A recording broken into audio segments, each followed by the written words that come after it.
भएको छ हाम्रो पनि। परमादरणीय अखिल असम गोर्खा छात्र संघ धेमाजी जिल्ला समितिको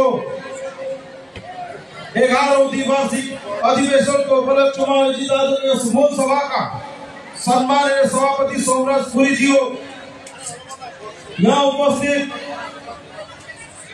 तथा उपस्थित भएर अलरेडी प्रस्थान गर्नुभएका जम्मै सम्माननीय अतिथिगण, वक्तागण र यहाँ उपस्थित रहनुहुने असम नेपाली साहित्य सभाका महिला गोष्ठी सभानेत्री रेखा देवी लगायत केन्द्रीय समिति आक्सुका सम्मानीय कार्यकारी सदस्य मेरा सचिव सोमराज सोनाज्यू, उपस्थित आक्सु धेमाजी जिल्ला समितिका मूल सचिव दिलीप खनाल लगायत यहाँ उपस्थित रहनुहुने अखिल असम गोर्खा छात्र संघका जम्मै आञ्चलिक शाखा लगायत जम्मै कार्यकर्तावृन्द, उपस्थित बुद्धिजीवीगण, उपस्थित आमा बाउ दिदी दाजुभाइ सबैजनालाई अखिल असम गोर्खा छात्र संघको तर्फबाट न्यानो संग्रामी अभिवादन ज्ञापन गर्न चाहन्छु। अहिले समयदेखि अबेर भइसकेको छ र कुराहरू धेरै लामो गर्न बिल्कुलै इच्छा त छैन र पनि आजको यस कार्यक्रमको मुख्य अतिथि भएको नाताले र हजुरहरू यत्रो जना एकसाथ हजारौं मान्छे भेटेको मौका छोपेर दुई चार कुरा त म यहाँ निश्चयले राख्न जरुरी छ सोचेर राख्न चाहन्छु। अखिल असम गोर्खा छात्र संघ यो कुरा माइन्डमा क्लियर भएर राख्नुपर्छ सबैजनाले। आक्सु all Assam Gorkha students union असममा बसोबास गर्ने गोर्खाली जनसाधारणको एकमात्र सशक्त संगठन, जुन संगठनले हरेक समयमा हरेक उतार चढावमा आफ्नो जनताको लागि आवाज उठाएर आएको इतिहासको साक्षी छ। कसैको रहरले, कुनै पोलिटिसियनको पैसाले, कुनै पोलिटिकल पार्टीको आइडियोलोजीले, कुनै धनी मान्छेको मनमर्जी आराम गर्नुको लागि खोलिएको यो संगठन होइन। यो संगठनको जन्म भारत पनि स्वतन्त्र भएको थिएन। भारत पनि स्वतन्त्र भएको थिएन। 1947 भन्दा पहिला असमका गोर्खाली युवक युवतीहरू, छात्र छात्राहरू मिलेर सोचे असममा पनि गोर्खाहरूको एउटा संगठन हुनुपर्छ, छात्र संघ हुनुपर्छ भनेर 1946 को 13 नोभेम्बरको दिन तेजपुरको जहाज घाटमा तेजपुर गोर्खा छात्र संघ भनेर पहिलो संगठन जन्म भएको थियो। त्यही तेजपुर गोर्खा छात्र संगठन फैलिँदै विभिन्न ठाउँमा हुँदै आएर all Assam Gorkha students union भनेर 1976 बाट सारा असममा यो व्याप्त भयो। यो विगतको 50 सालमा अखिल असम गोर्खा छात्र संघले हरेक उतार चढाव दिएको छ, विभिन्न आन्दोलनहरू गरेको छ।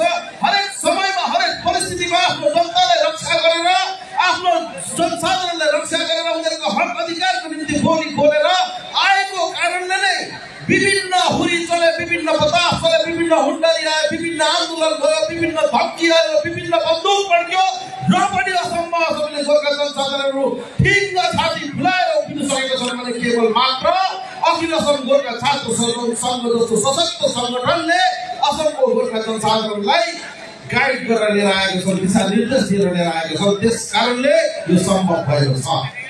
यो कुरा जनसाधारणले बुझ्न बाँकी गर्नुहोस्। विभिन्न समयमा विभिन्न संगठनहरू जन्मिन्छन्, विभिन्न समयमा विभिन्न संगठनहरू जन्मिन्छन्। कुनै एउटा राजनैतिक दल पावरमा आयो, आफ्नो एउटा संगठन जन्माइदिन्छन्। खुसी कुनै एउटा पोलिटिसियन धनी छ, उसको पैसाले एउटा संगठन जन्माएर चलाइरहेका छन्। तर ती संगठनहरू कुनै हालतमा जातीय संगठन होइन।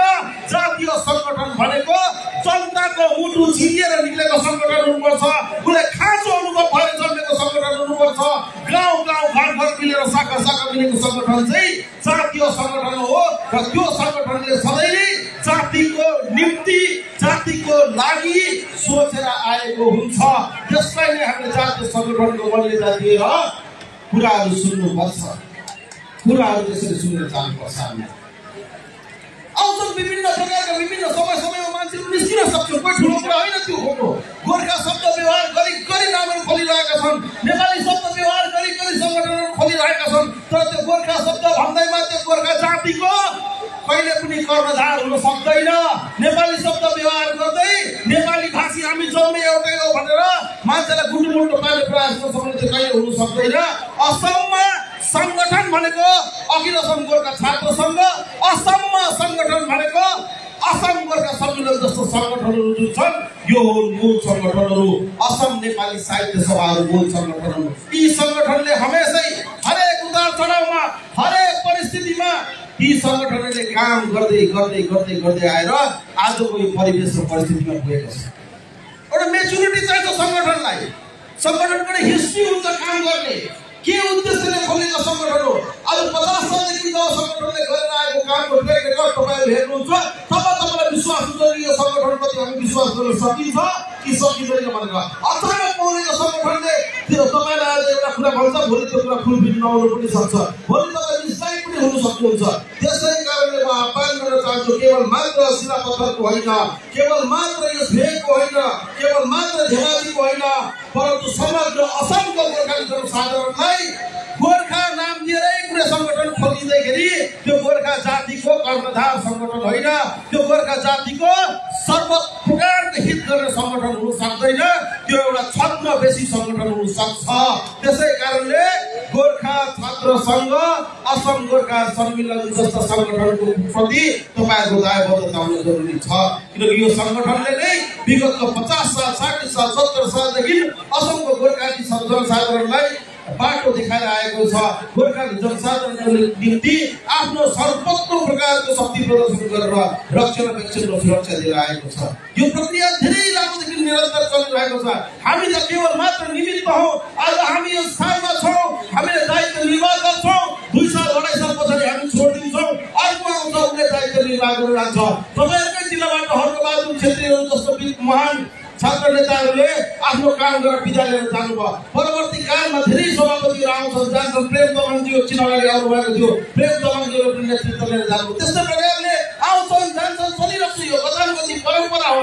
यसमा कुनै पनि केटाहरू तपाईँले याद गर्नुहोस्, अखिल असम गोर्खा छात्र सङ्घका कुनै पनि वर्करहरू कुनै पनि राजनैतिक दलको सदस्य होइन।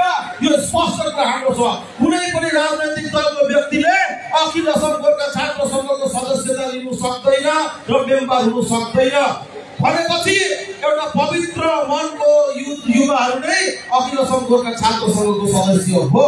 जब एउटा मनमा कुनै राजनैतिक विचारधारा हुँदैन भनेपछि त्यसको मनमा एउटै विचारधारा हुन्छ। त्यो के हुन्छ? गोर्खा हित सर्वोपरि, जाति हित सर्वोपरि, गोर्खा नै उसको मनमा हुन्छ। त्यो केही थाकेर उसलाई जुनसुकै परिवेश परिस्थिति होस् गोर्खा बाँच्नुपर्छ, गोर्खा जाग्नुपर्छ।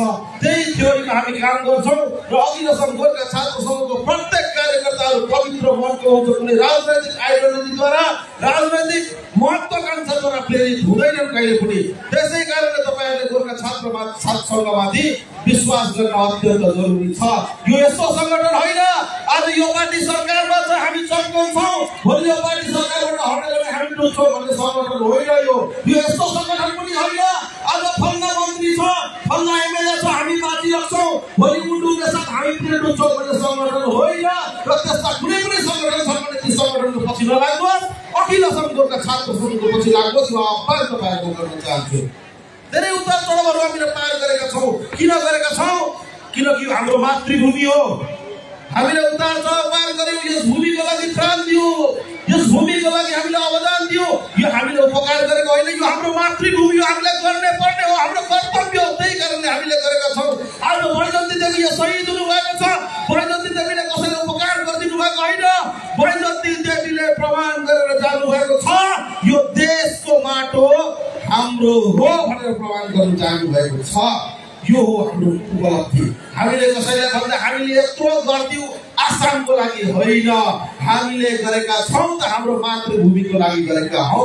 र यो मातृभूमिमा हाम्रो पनि पूर्वजको खुन बगेको छ, यो प्रमाण हो। त्यसै कारणले हामी भन्छौँ यस भूमिलाई सोध्नुहोस्, ढुङ्गालाई सोध्नुहोस्, यहाँ पनि हाम्रो पुर्खाको खुन र पसिना बगेको हामी भन्छौँ। तपाईँलाई म अनुरोध गर्न चाहन्छु, हाम्रो जातीय एकता निर्माण गर्न अत्यन्त जरुरी छ। अब हामी अलिकति कुरा बुझ्दै गएका हौँ। जातीय एकता भन्दाखेरि अचम्म लाग्ने कुरा, किनकि हामी हरेक ठाउँमा एउटै कुरा गर्छौँ, हाम्रो सबै थोक ठिकै छ कि हाम्रो एकतै छैन भन्ने कुरा चाहिँ सबै मान्छेको मुखमै झुन्डेको हुन्छ कि हुँदैन भन्नुहोस् त? सबैको मनमा एउटै कुरा हुन्छ कि हो कि भन्नुहोस्? हो नि। अब त्यो सुरुवात कसले गर्छ? एकताको बुटी कसले घोटेर खुलाउँछ? कसले बनाउँछ त्यो ट्याब्लेट? जुन ट्याब्लेट खुवाएर तपाईँको मुटुमा एकता हुने भावना जाग्छ, त्यो बनाउँछ स्वयं तपाईँले नै गर्नुपर्छ। पहिला आफूलाई पवित्र पार्नुहोस्, आफ्नो मनलाई बाँध्नुहोस्, आफूले सोच्नुहोस् म चाहिँ गर्छु, अरूले गर्छन् गर्दैनन्, म जान्दिनँ, म चाहिँ विश्वास गर्छु अखिल सङ्घको छात्र सङ्घमा, म चाहिँ यो कुरामा मान्छु। आफूलाई पहिला मनमा मान्नुहोस्। दाहिनेकोले मान्छ कि मान्दैन, बायाँकोले मान्छ कि मान्दैन, पल्लो घरले मान्छ कि मान्दैन भनेर सोचेर तपाईँको निर्णय बनाउनुहुन्छ भने कहिले पनि हामीले एकत्रित हुन सक्दैन। त्यसै कारणले पहिला आफूले हेर्नुहोस्। म अनुरोध गर्न चाहन्छु, पहिला हामी अगाडि बढ्नुपर्छ। हामी प्रत्येक व्यक्ति अगाडि बढ्दै गयो भने सारा जनता, सारा हुल हाम्रो पछाडि आउन सक्छ। त्यो विश्वासको साथ अखिल सङ्घका छात्र सङ्घ अगाडि बढिरहेको छ। अखिल सङ्घका छात्र सङ्घ चाहन्छ असममा बसोबास गर्ने 2.5 लाख घर, असममा बसोबास गर्ने 3 लाख घर गोर्खाको सङ्घबद्ध एउटा सङ्घ होस्, जो सङ्घको नाम अखिल सङ्घका छात्र सङ्घ होस्, जुन सङ्घमा हरेक घरको एकजना व्यक्ति जडित होस्, जुन सङ्घले आवाज उठाउँदा असमको हरेक परिस्थितिमा, हरेक परिवेशमा फर्कमान होस्, त्यस्तो एउटा सङ्घ बनाउने प्रयास गरिरहेको हो। यो कुरा सत्य हो। गाउँको विभिन्न अन्तिम छोरसम्म अखिल सङ्घका छात्र सङ्घ भन्न सक्दिनँ, तर पनि हामी चाहना छौँ, हामी प्रयासरत छौँ। यो प्रयासमा तपाईँको साथ चाहिन्छ हामीलाई कि हामी असमको हरेक घरसम्म अखिल सङ्घका छात्र सङ्घलाई पुर्याउनेछौँ र हरेक घरबाट एक-एकजना मान्छेलाई आक्सुको सदस्य बनाउनेछौँ, आक्सुमा जोड्नेछौँ र आक्सुलाई शक्तिशाली सङ्गठनको रूपमा आउने समयमा हामीले लिएर आउनेछौँ भन्ने सक्छ। यो हाम्रो विश्वासको साथ हामी काम गरिरहेका छौँ। त्यसै कारणले हामीले नारा दिएका छौँ, घर घर आक्सु, हर घर आक्सु। अब आक्सु घर घर पुग्नुपर्छ र हरेक घरमा एकजना सदस्य बनाउनुपर्छ। म आह्वान गर्न चाहन्छु आक्सुको प्रत्येक आञ्चलिक भाइहरूलाई, तपाईँहरू आञ्चलिक सभापति हुन सक्नुहुन्छ, तपाईँहरू शाखाको सभापति हुन सक्नुहुन्छ। तपाईँहरूले एउटा कुरा चाहिँ स्पष्ट बुझेर राख्नुहोस्, तपाईँको शाखामा रहेको 150 घर मान्छेले तपाईँले चिनेन भने तपाईँ त्यो शाखाको सभापति हुनु व्यर्थ हो। तपाईँको आञ्चलिकमा रहेको 250 घर मान्छेले तपाईँले चिनेन भने आञ्चलिकको सभापति हुनु व्यर्थ हो। त्यसै कारणले आक्सुको प्रत्येक कार्यकर्तालाई स्पष्ट आह्वान छ, तपाईँको शाखाभित्र रहेको 50 घर 60 घर मान्छेलाई तपाईँले चिनेको हुनुपर्छ र तपाईँलाई पनि त्यो 60 घर मान्छेले चिनेको हुनुपर्छ। म अनुरोध गर्न चाहन्छु जिल्ला समितिलाई पनि, कुनै शाखा अगर बृहत छ, 150-200 घरको शाखाहरू छ भने त्यसलाई तोडिदिनुहोस्, सानो पार्नुहोस्, हरेक 50-60 घरको मान्छेको भित्र एउटा शाखा खोल्नुहोस्। म आह्वान अभिभावकहरूलाई पनि गर्छु, यो आक्सुलाई जिउँदो राख्ने, यो आक्सुलाई शक्तिशाली बनाएर राख्ने जिम्मा तपाईँहरूको पनि हो। तपाईँहरूले आफ्नो गाउँको, आफ्नो भेगको 50-60 घरका युवक युवतीहरूलाई मिलाएर एउटा शाखा बनाएर शाखालाई आञ्चलिकसँग सम्पर्क गराउनुहोस्, आञ्चलिकलाई जिल्लासँग, जिल्लाले केन्द्रसँग सम्पर्क बनाएर राम्रो नेटवर्क, राम्रो जाल बुनेर असमको हरेक घरमा पुग्नु सक्ने एउटा वातावरण हामी बनाऊ। यो आह्वान तपाईँहरू समक्ष राख्छु। अखिल सङ्घका छात्र सङ्घले के गर्दैछ, कसो गर्दैछ भन्ने कुराहरू गर्न थाल्यो भने निकै लामो हुन्छ, कुरा धेरै अगाडिसम्म भन्नुपर्ने हुन्छ। त्यही कारण म त्यत्रो लामो कुरा त म गर्न छैन यहाँ, तर एउटा कुरा म स्पष्ट तपाईँलाई भन्न चाहन्छु, हरेक समयमा मैले भनिहालेँ, हरेक समयमा चाहे त्यो आसाम आन्दोलनको समय हो, चाहे त्यो भाषा आन्दोलनको समय हो, चाहे नेपाली भाषाको स्वीकृतिको आन्दोलन हो, चाहे एनआरसीको इस्यु हो, चाहे डिभोटरको इस्यु हो, प्रत्येक इस्युमा त्यति मात्रै गाउँ र कसको छोरी कसले भगाएर लिएर गएको छ, कसको माटो बारीको झगडा लागेको छ, त्योदेखि लिएर हरेक सानो सानो कुरा र कोखा बिमार छोरा कसलाई के ग्रुपको घुम दिनुपर्छ, त्यो समग्र सङ्घका छात्र सङ्घले हेरेर गरेर आएको छ। र अखिल सङ्घका छात्र सङ्घलाई अझै शक्तिशाली पार्नु छ भने प्रयोजन छ त केवल मात्र तपाईँहरूको विश्वासको, तपाईँहरूको साथको, तपाईँहरूको सहयोगको। त्यही कारण म अनुरोध गर्न चाहन्छु अभिभावकगणहरूलाई पनि, तपाईँहरूले आफ्नो घरको छोरा छोरी, भान्जा भान्जी, नाति नातिना जो जो हुनुहुन्छ सबैजनालाई कमसे कम सङ्गठनसँग जडित हुनको लागि प्रोत्साहन गर्नुहोस्। उहाँहरूलाई तपाईँहरूले आदेश उपदेश दिनुहोस्, पनि गएर बिचबिचमा गएर मिटिङ एटेन्ड गर, यसो बुझ्ने गर, बिहान उठो खायो हिँडो हल्लो हिँडो गरेर हुँदैन। यो कुराको भन्ने जिम्मेवारी कसको भन्दा आमा बुबाको र प्रत्येक आमा बुबालाई म अनुरोध गर्न चाहन्छु आफ्नो घरको छोराछोरी भान्जा भान्जी भतिजा भतिजीहरूलाई पनि अघिल्लो गोर्खा छात्र सङ्घप्रति तपाईँ आकर्षित गराउनको लागि उहाँमा काम गर्नको लागि दायबद्ध गराउनको लागि तपाईँहरूको भूमिका छ र अनुरोध गर्न चाहन्छु यस काममा तपाईँहरूले इमान्दारीपूर्वक हामीलाई साथ दिनुहुन्छ भने र आज महानुभाव समय अत्यन्त लामो भएको छ र स्पिडमा म कतिपय कुराहरू भन्न चाहन्छु निश्चय तपाईँहरूले बुझ्नु हुँदैछ भनेर मलाई अनुभव हुँदैछ आउने समयमा धेरै लामो कुराहरू हामी गरौँला अहिले लामो कुरा गर्ने समय छैन हामी केवल एउटै मिसनमा छौँ अखिल असम गोर्खा छात्र सङ्घलाई शक्तिशाली बनाउनु छ अखिल असम गोर्खा छात्र सङ्घ जहिलेसम्म शक्तिशाली रहन्छ असममा कुनै पनि गोर्खाको केही समस्या हुनु सक्दैन किनकि अखिल असम गोर्खा छात्र सङ्घ भनेको नि असमेली गोर्खा जनसाधारणको डिफेन्स सिस्टम हो डिफेन्स सिस्टम जसरी फौजीहरू देख्नुहुन्छ तपाईँले जुन फौजीले देशलाई रक्षा गरिरहेको हुन्छ तपाईँले देख्दा फौजीहरू लडाइँ गरिरहेका हुन्छ हुँदैन नि तर त्यो फौजीहरूको उपस्थितिले त्यो देशलाई सुरक्षित पारेको हुन्छ त्यस्तै प्रकारले अघिल्लो असम गोर्खा छात्र सङ्घ जस्तो एउटा सङ्गठन जो एउटा जातिमा आउँछ कुनै पनि अरूले कुनै पनि 2 नम्बर तत्त्वले वा दुर्वृत्तहरूले जातिलाई औलो उठाउने हिम्मत गर्दैन जातिलाई ठुलो आँखा फुकाएर हेर्ने हिम्मत गर्दैन त्यसै कारणले जातिको लागि जातिलाई शक्तिशाली बनाउनको लागि जातिको डिफेन्स सिस्टम तगडा बनाउनुपर्छ अघिल्लो असम गोर्खा छात्र सङ्घलाई हामीले तगडा बनाएर राख्न अत्यन्त जरुरी छ र आदरणीय महानुभाव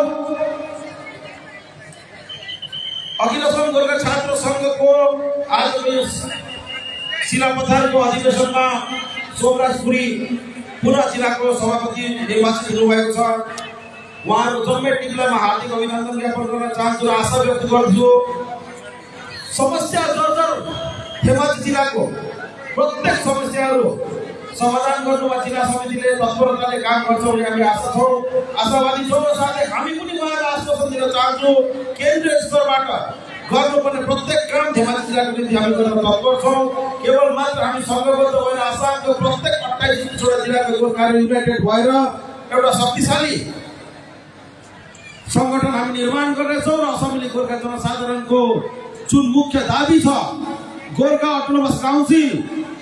अटोनोमस काउन्सिलको मागलाई पुरजोर तरिकाले हामीले निकाल्नेछौँ र आउने समयमा असमेली गोर्खा जनसाधारणको सांविधानिक सुरक्षाको निम्ति गर्नुपर्ने प्रत्येक काम हामी गर्नेछौँ यो आश्वासन तपाईँहरूले दिँदै मेरो वक्तव्य म समाप्त गर्न चाहन्छु र अन्तिममा सबैको मुखबाट एकपल्ट जोरदार घोषणा गर्न चाहन्छु जय गोर्खा।